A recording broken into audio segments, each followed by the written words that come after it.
I do not know which philosopher said, "Know thyself," but Ayn Rand did not listen to him. I listen to Ayn Rand. She is one of my personal heroines. I believe devoutly that her best character would have had nothing to do with her. His name was Howard Rourke. In a fictional novel, he was played by, uh, what was it? Gary Cooper. He was a smallest, beautiful ecologist, a brilliant human being who kept to his own devices. All he asked when he did hard work for somebody was that they appreciate the hard work that he had done.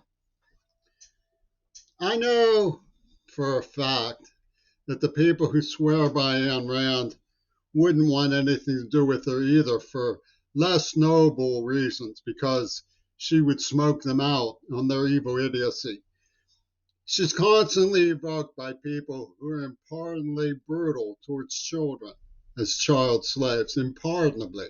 I'm aware that she was sick when it came to the Middle East. She called Muslims countries pest holes. That's an outrage, an indecency, an obscenity.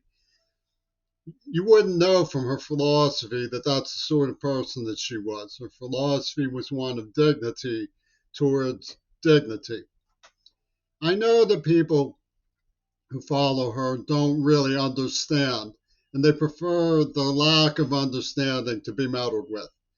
I want to explain why I respect and admire Ivanka Trump. I've seen her speak.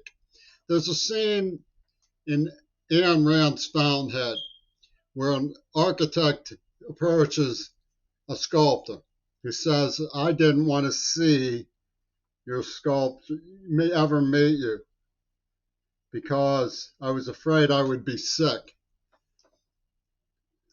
because he felt that no one ever measured up to even their best work, never was reflected in their character. I don't study Ivanka Trump. I'm afraid that I will be sick, but I have seen her in passing, and my impression of her was that she is a gold, invincible person, because what she stands for is simple. She stands for identifying with respect the dignity of another human being. In Ayn Rand circles,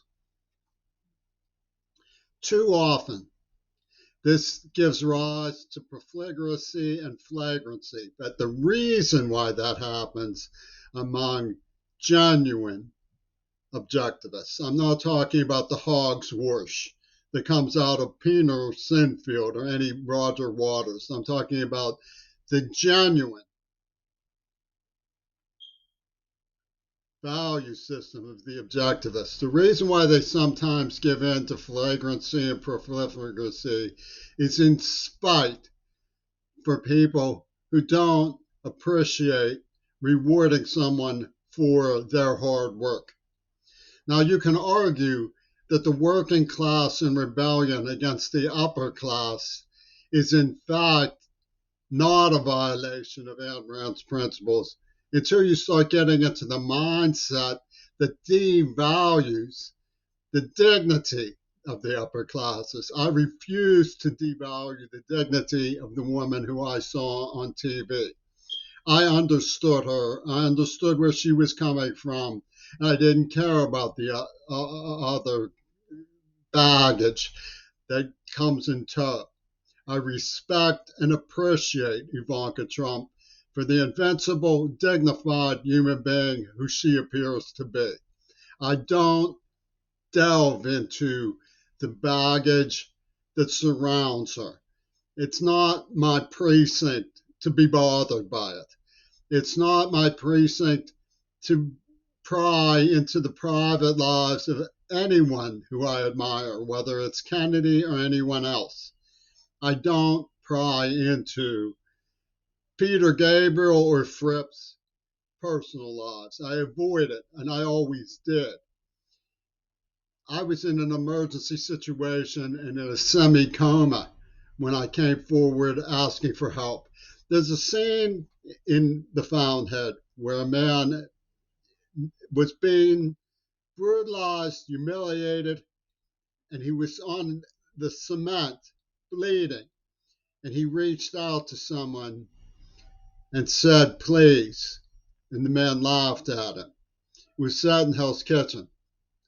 He said, from that day on, that man would be the only man who he hated. This is what we're dealing with in Israel. They no longer hate the people who persecuted them. They hate the people who stood by and did nothing. And that's why they're doing this.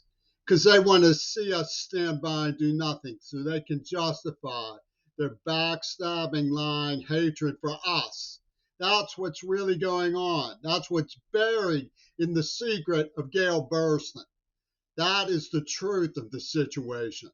These people dress up in armor that we gave them for no reason other than to show their hatred for us for giving it to them, rather than pursuing defense of the vulnerable.